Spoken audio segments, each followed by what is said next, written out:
Bienvenue dans Smart Bourse, votre double dose quotidienne de marché en direct sur Bismart. Chaque jour à la mi-journée, 12h30, 13h. Et en fin d'après-midi, la grande édition pendant une heure à partir de 17h, rediffusée à 20h sur Bismart TV. Émission que vous retrouvez chaque jour en replay sur bismart.fr et en podcast sur l'ensemble de vos plateformes. Au sommaire de cette édition de la mi-journée, le CAC 40 au rebond en ce début de semaine. Après une semaine écoulée qui aura marqué un coup d'arrêt dans la dynamique, une consolidation d'un peu plus de 2% pour l'indice parisien. Le CAC reprend d'ores et déjà 1,6% à mi-séance et le CAC renoue avec le niveau symbolique des 7300 points. On reste très proche des records historiques qui ont été marqués au cours du mois de février. Le mois de février qui se terminera demain et qui verra encore les actions européennes en tête de classement sur la plus haute marge du podium par rapport à leurs concurrentes américaines et y compris par rapport aux actions chinoises qui, elles, ont marqué un coup d'arrêt par rapport à ce mois de février. Les actions européennes restent donc le statut, le lieu refuge peut-être où il faut être aujourd'hui d'un point de vue de l'investisseur global. Nous évoquerons évidemment ces sujets avec nos invités en plateau. Cette semaine sera marquée par les premiers chiffres d'inflation pour le mois de février pour les pays de la zone euro et pour la zone euro dans son ensemble. Le chiffre global sera publié ce jeudi et ce sera évidemment un moment toujours important pour les investisseurs qui vont évaluer la capacité de l'inflation à continuer à se réduire, ce qu'on a observé déjà sur ces derniers mois. Est-ce que le processus de désinflation entre désormais dans le dur? C'est toute la question. Ce chiffre d'inflation du mois de février marquera également le début des prochains meetings de Banque centrale, puisque la Banque centrale européenne tiendra sa prochaine réunion, son conseil des gouverneurs le 16 mars, et la Réserve fédérale américaine la semaine suivante, avec une décision pour la Fed qui sera attendue le 22 mars. Voilà donc pour l'ambiance du moment sur les marchés. Plan de trading à suivre comme chaque lundi avec les équipes d'IG et Arnaud Morel, le directeur de la gestion sous mandat de Promépar Asset Management, sera avec nous également en plateau pendant cette demi-heure.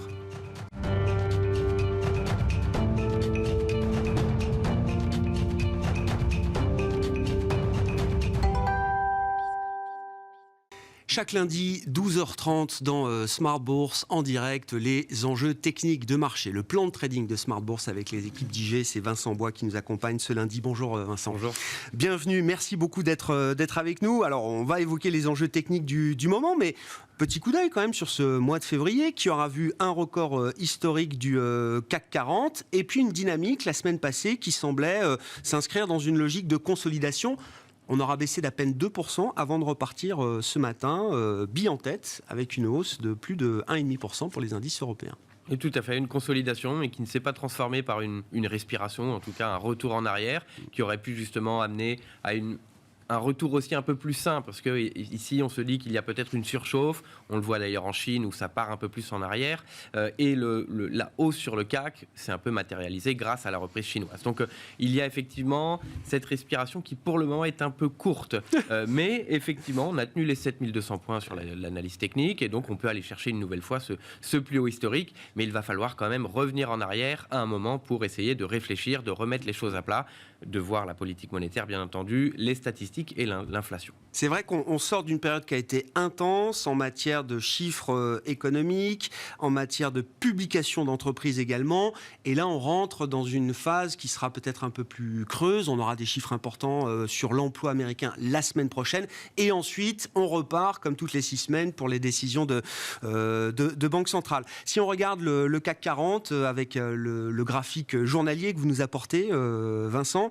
qu'est-ce qu'on peut dire justement des niveaux clés sur lesquels on se trouve et des enjeux techniques justement, notamment si on réfléchit à l'idée d'une consolidation qui reste quelque chose de légitime peut-être à ce stade.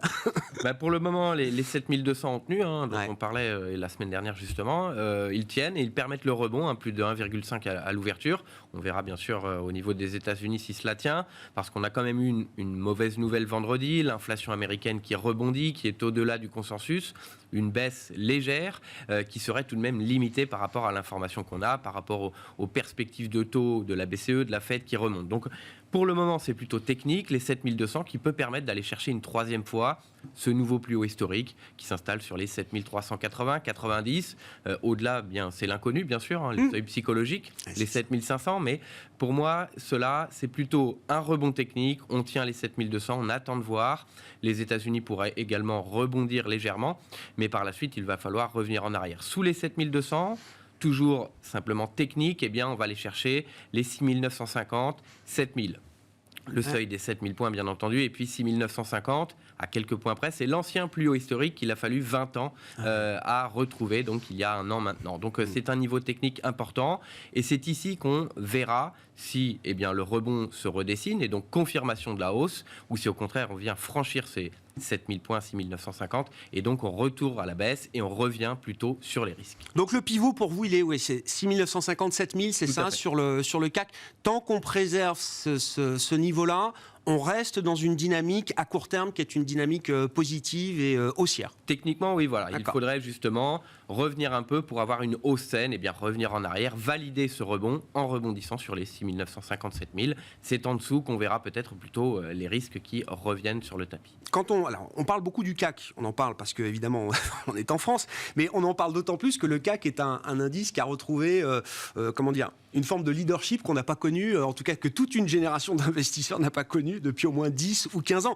Est-ce que le CAC, quand vous regardez notamment la partie européenne, les autres indices européens, est-ce que le CAC est un ovni, y compris en Europe, ou est-ce que c'est un emblème justement de la capacité de l'Europe boursière, j'entends, de confirmer peut-être un nouveau statut? Alors, on voit ça sur d'autres indices, mais c'est peut-être pas un exemple. On voit ça au Royaume-Uni sur le FTSE, alors que la Banque centrale elle-même précisait qu'il y avait un risque de récession, ce qui est tout à fait normal, hein, bien entendu, l'inflation qui est au-delà de ce qu'on voit dans l'Union européenne et d'autres risques, qui est au plus haut historique également. On le voit en Italie, qui n'est pas au plus haut historique, mais qui est au plus haut depuis plusieurs années, qui a dépassé les plus hauts précédents. Donc d'autres indices en Europe. Il y a l'Allemagne, pour le moment, qui est un peu à la traîne, mais qui n'est pas très loin, hein, c'est tout à fait honorable encore, cette hausse, qui a une activité manufacturière un peu plus importante, et on l'a vu sur les PMI, l'activité de service, elle, redécolle, pendant que l'activité manufacturière est un peu à la traîne, toujours en contraction. Mais ce n'est pas un exemple. Le CAC est bien sûr plutôt parmi les premiers, mais il n'est pas seul. Et donc, c'est quand on voit la situation. C'est toute l'Europe, effectivement, qui profite de ce moment boursier mais important. En effet, quand on voit la situation économique, peut-être pas en France, mais au Royaume-Uni, on se dit que cela est peut-être pas tenable longtemps. Et puis, bien entendu, la hausse qui est maintenant limitée en Chine, qui a permis aux indices européens de remonter, il va y avoir un rattrapage quelque part probablement.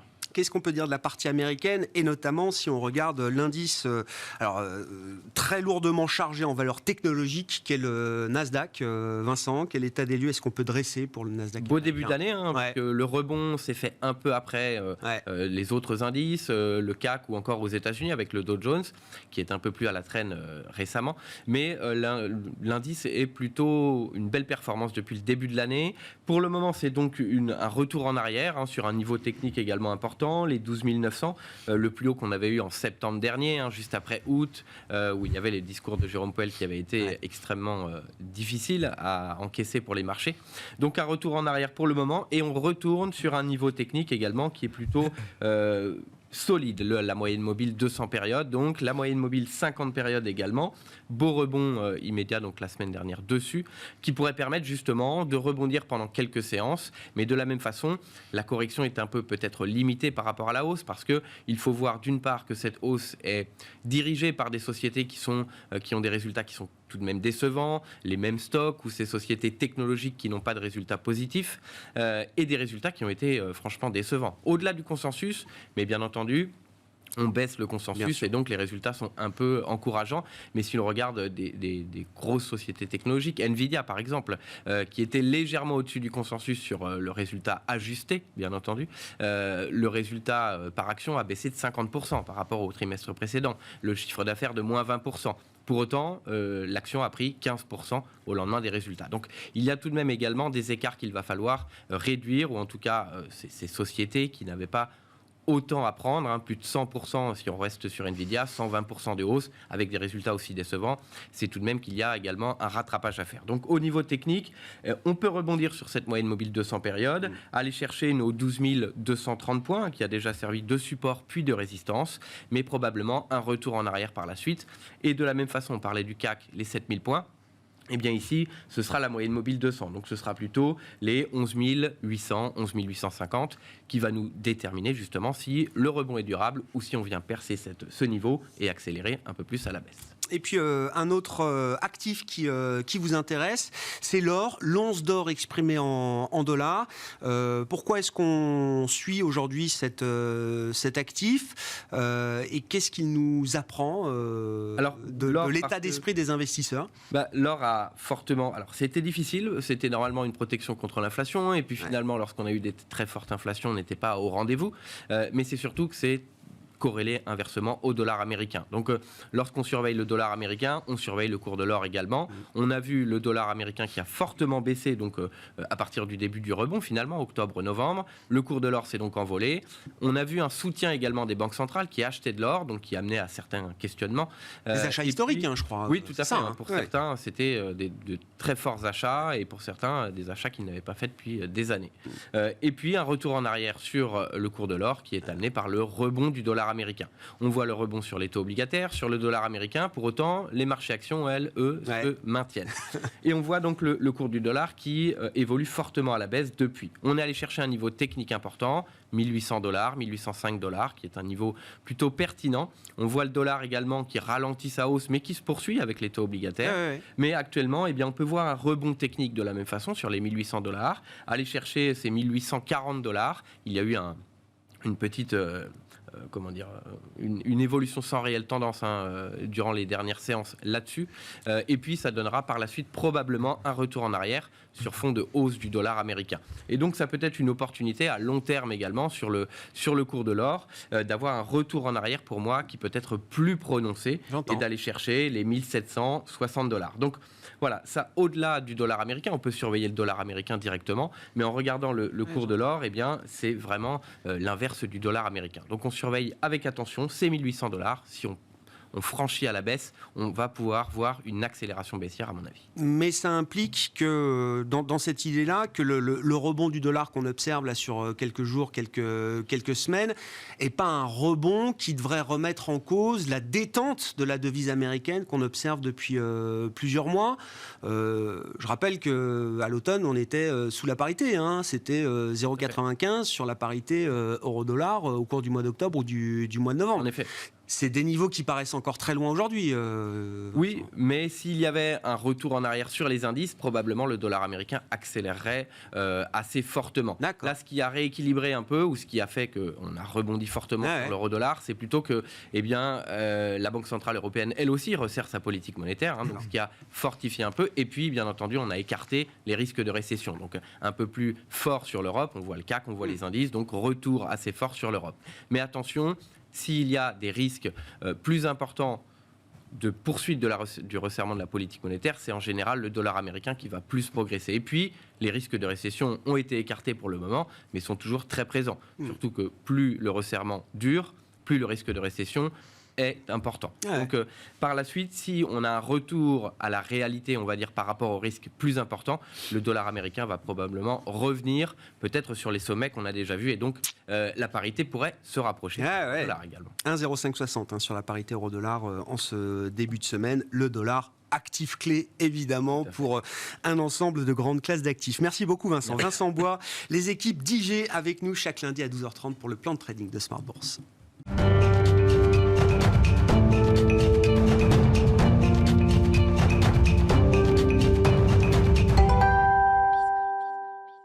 Et nous poursuivons cette discussion de marché avec Arnaud Morel, à nos côtés en plateau également, directeur de la gestion sous mandat de Promépar Asset Management. Bonjour Arnaud. Bonjour. Bienvenue, merci beaucoup d'être avec nous. On va s'interroger évidemment sur quel pourrait être un schéma de marché devant nous, mais peut-être un mot déjà de ce qu'on a consommé en ce début d'année 2023, avec un mois de janvier très favorable pour les actions européennes. On a pris 9% sur le CAC en janvier. Le mois de février sera encore un mois positif pour les actions européennes, même si on constate quand même que le rythme de la hausse ralentit un peu. Oui, alors tout à fait. Non, mais c'est vrai. De toute façon, voilà. Après un fort rebond de début d'année, on constate depuis une dizaine de jours, voilà, un mouvement haussier qui, on va dire, un peu plus fébrile. Pourquoi ? C'est par rapport aux premières publications des indicateurs économiques américains, notamment les chiffres à la consommation sur l'inflation américaine, le PPI. Le PCE, le PCE le vendredi. fameux corps PCE. Donc voilà, oui. plein de choses, des indicateurs sur l'emploi aussi qui montrent que la machine de l'emploi américain marche très très bien et est très dynamique et robuste en ce début d'année. Du coup, une consolidation, on va dire, depuis une dizaine de jours sur ces niveaux-là, après un début d'année record. Et ce qu'on voit aussi, c'est le marché obligataire aussi qui suit ce mouvement avec une hausse des rendements obligataires. Là, on revient sur le 2 ans américain à 4,75 au moment où on se parle. Ouais. On est à 3,95, donc on revient vraiment sur les plus hauts. Nous, ce qu'on voit, c'est que c'est plus un ajustement du marché obligataire aujourd'hui que des anticipations sur un changement de la politique monétaire de la Banque centrale. Le marché s'inquiète de quoi ? Il s'inquiète justement que l'inflation ne continue plus à refluer de façon aussi importante, tendance qu'on avait vu depuis juin 2022 aux États-Unis. Donc le marché s'inquiète de cela et de la politique monétaire qui pourrait redevenir, on va dire, moins accommodante et surtout perdurer de façon plus importante dans le temps. Et ça, c'est des choses qui sont normalement un plébiscite, en tout cas. Mais pour vous, c'est juste cette situation-là, c'est juste un ajustement, un repricing, un rééquilibrage. On est peut-être allé un peu vite en besogne sur le processus de désinflation qui ne sera pas aussi linéaire que ce qu'on a pu voir depuis quelques mois. On a vu ces surprises négatives qui marquent le pas un petit peu et qui montrent que la désinflation semble ralentir.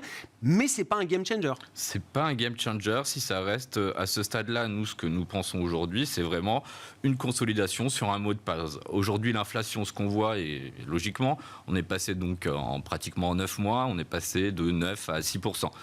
Sur l'inflation américaine, ce qu'on se dit aujourd'hui, c'est que la partie la plus facile a été faite sur l'inflation, donc à travers les prix de l'énergie, la partie offre avec les goulots d'étranglement qui semblent aussi se résoudre. Donc ça, c'est des choses qui vont être intéressantes.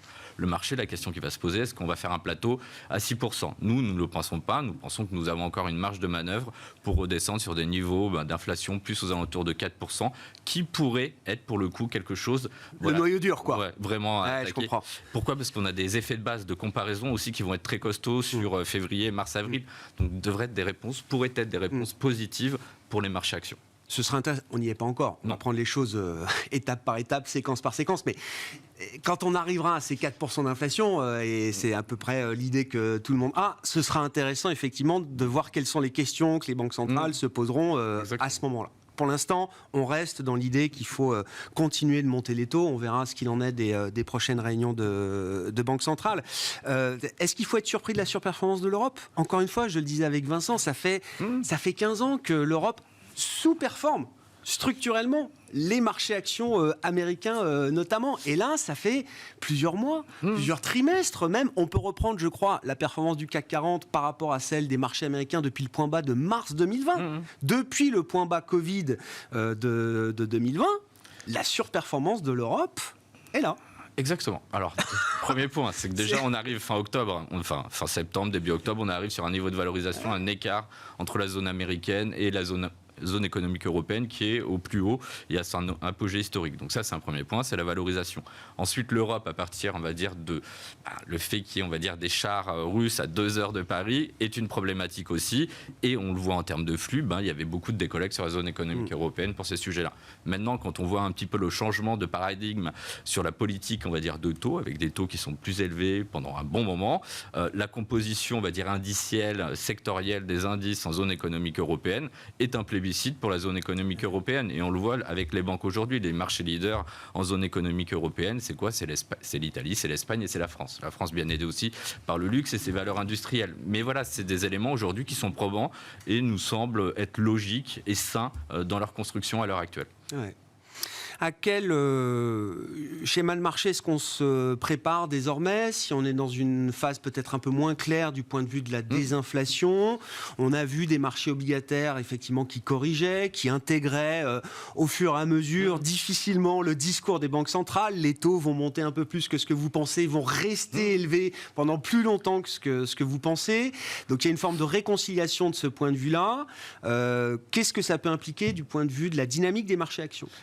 Clairement, c'est je pense qu'aujourd'hui, après le début d'année record, je le répète, mais toujours, cette phase, on va dire, latence entre la prochaine publication, on va dire, des chiffres d'inflation qui vont sortir, des chiffres de l'emploi qui commencent avec cette fin de semaine, les NFP, mais voilà, des choses intéressantes. Et la réunion de la Banque centrale américaine qui est le 22 mars. 22 mars pour la Donc décision. en gros, on a 3 semaines où on peut avoir un esprit de consolidation sur les marchés financiers et qui devrait être, en tout cas pour nous, premier part, mis à partie pour reconstruire et acheter les points de faiblesse sur les marchés.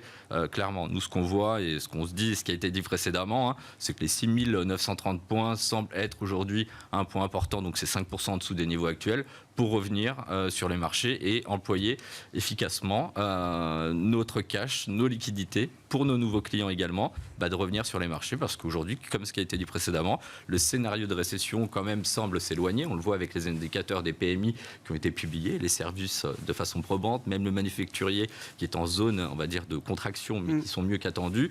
Et surtout, les publications des boîtes qui sont très très bonnes en zone économique européenne, les programmes de rachat d'actions qui sont très importants sur le modèle américain, comme on a pu connaître sur la dernière décennie. J'exagère un peu, mais c'est fait exprès. Mais voilà, c'est quand même des éléments qui sont probants aujourd'hui pour la zone économique européenne. Ouais, les enseignements de la saison de publication, c'est que oui, les entreprises européennes sont au rendez-vous des attentes. Elles sont clairement Arnaud aux attentes. Enfin, on voit sur le secteur financier, les banques, c'est publication, c'est 70% au-dessus du consensus en termes de publication. C'est énorme, que ce soit en profit, que ce soit en termes de chiffre d'affaires. Donc ça, c'est probant aujourd'hui. Le pricing power des sociétés dans la zone économique européenne, on le voit même dans la construction, même si les volumes baissent, on l'a vu avec Saint-Gobain, on l'a vu avec Rockwool, on l'a vu avec des sociétés comme Sika. Voilà, c'est aujourd'hui le prix, la hausse est capable et probable à être mise en place. On voit que les volumes, ils sont en train de se réduire, mais c'est des éléments qui sont tout à fait clairs et nets pour les marchés actions. Qu'est-ce que ça impliquait en matière d'anticipation de bénéfices pour cette année 2023 pour les entreprises européennes? On termine la saison de publication, donc on voit un peu dans quel sens les analyses ont révisé leurs attentes. C'est là où c'est très intéressant, c'est toujours dans la période de publication de regarder un peu les révisions 1 mois, 3 mois. Et ce qu'on voit aujourd'hui, clairement, c'est des révisions à la hausse sur le secteur bancaire et de la construction en zone économique européenne. Et pas un peu, c'est quasi 40% et 25% sur la partie construction. A contrario, les utilities sont mises de côté.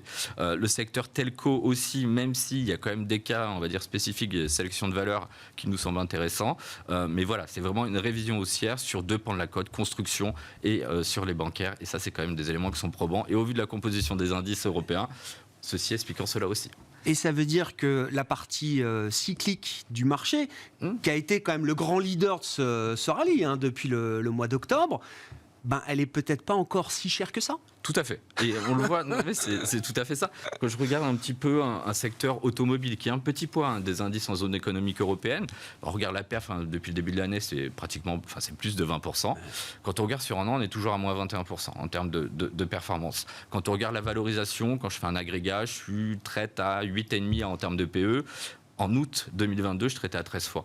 Donc voilà, tout ça pour dire qu'encore, il y a du rattrapage possible au sein de certains secteurs de la cote, et notamment sur la partie industrielle, où voilà, des petits acteurs européens sont tout à fait capables de délivrer de façon honorable, et surtout avoir des niveaux de marge qui restent sur des niveaux quand même très importants. Le luxe, vous le mettez dans quelle catégorie? C'est cyclique, parce qu'en même temps, ce n'est pas les mêmes ratios de valorisation qu'une Renault ou qu'une Saint-Gobain. Mais il y a quand même cette idée que le luxe profite aussi de la dynamique cyclique. Voilà. Oui, le luxe, on est tout à fait d'accord, pas de sujet à remettre aujourd'hui les problématiques, l'intérêt pour le luxe. Mais les niveaux de valorisation, comme vous l'avez dit, comme on l'a dit précédemment. Donc on veut du cycle, mais value plutôt. Exactement, c'est ce qu'on veut, du dividende, de la visibilité, des recoveries, des choses qui ont été laissées pratiquement pendant 10 ans. Le luxe, on le met de côté, la valorisation pose question, c'est clair qu'on a investi dedans, mais on n'est pas surpondéré aujourd'hui sur le luxe. Le rebond a été amplifié par la réouverture de la Chine, on voit, ça cale en Chine. Donc voilà, en termes de visibilité sur les chiffres aussi, c'est pas non plus probant. Quand on se balade dans Paris, il n'y a pas non plus beaucoup de population chinoise qui est revenue, on ne voit pas des queues importantes devant le quartier, LVMH, donc ça aussi c'est des choses qu'on ressent dans notre quotidien. Donc non, on n'est pas surpondéré sur le luxe aujourd'hui, on en a, mais la valorisation pose question. Il y a un petit risque de déception sur le retour du consommateur chinois qu'on a beaucoup joué, on l'expliquait avec Vincent, et qui a profité et au marché chinois boursier et au marché européen et particulièrement au CAC avec les valeurs du luxe. Un peu comme sur l'inflation, il y a l'idée qu'il va falloir à un moment tester aussi la réalité de la reprise de la consommation des ménages chinois. Oui, clairement. Mais aujourd'hui, en termes de visibilité de chiffres venant de Chine et après, nous, ce qu'on voit et observons en tant que personne, hein, clairement, on ne voit pas aujourd'hui un rebond très important de la consommation chinoise. Après, on entend beaucoup de choses où à Hong Kong, il paraît que beaucoup d'iPhone sont vendus. Pour l'instant, on attend un petit peu de voir. Et ça, c'est les éléments, attendre, maintenir les positions et voir ce qu'il en est de tout ce qui a été pricé et anticipé. Mais ce n'est pas le secteur que nous jouerons principalement, clairement, en zone économique européenne ou bien au contraire au sein de la cote française. Mais non, il faut regarder l'Europe pour ces secteurs industriels, donc secteur bancaire. Si on prend effectivement là en termes de secteur picking et de stock picking même, qu'est-ce qui vous intéresse le plus aujourd'hui, Arnaud ? On maintient une surpondération secteur bancaire, clairement, pour les raisons que je vous ai dites, remontée de taux sur les revenus des acteurs du secteur, excusez-moi. L'automobile, comme je vous l'ai dit précédemment, on regarde aujourd'hui en termes d'anticipation, on a une croissance des revenus qui est anticipée dans l'agrégat à 8% pour l'année 2023. D'accord ?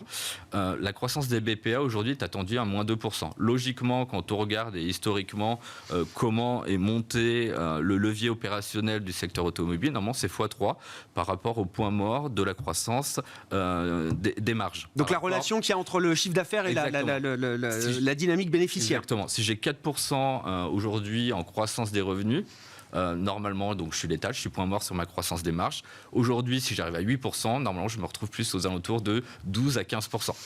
La question à se poser, c'est aujourd'hui, qu'est-ce que joue le marché en attendant une croissance des BPA à moins 2%. Donc nous, on se pose la question et on est clairement identifié. On ne pense pas que 2023 sera une année létale en termes de croissance des volumes pour le secteur automobile et c'est pourquoi on le surpondère à travers différents acteurs. Recovery Renault, toujours. Dans la partie luxe, on a Ferrari à l'intérieur. Et sur la partie américaine, on a du Tesla que nous avons fait dans la baisse. On les a fait aux alentours de 140 sur le point bas, mais c'était logique aussi avec le changement de business model de la société qui est Tesla, qui avait, on va dire, une prémonisation plus importante auparavant et chercher le prix, à contrario, contre les volumes. Et c'est exactement ce qui est en train de se changer sur les 3 derniers mois et les communications qui ont fait Tesla avec les baisses de prix en Chine, aux États-Unis, en zone économique européenne. Donc on aime beaucoup aussi ce dossier, on le regarde clairement, il y a un formidable. Je crois qu'il y a une journée investisseur Tesla cette semaine, il me semble. J'ai dû voir ça dans un agenda. Je crois qu'il y aura une journée investisseur pour Goldman Sachs et pour Tesla. Donc ce sera intéressant de ce point de vue-là. Merci beaucoup, messieurs. Merci Arnaud d'avoir été avec nous. Arnaud Morel, je le rappelle, directeur de la gestion sous mandat de Promépar Asset Management. Et Vincent Bois qui nous accompagnait également pour le plan de trading de Smart Bourse, analyste chez IG. Voilà pour cette édition de la mi-journée. On se retrouve à 17h en direct sur Bismart.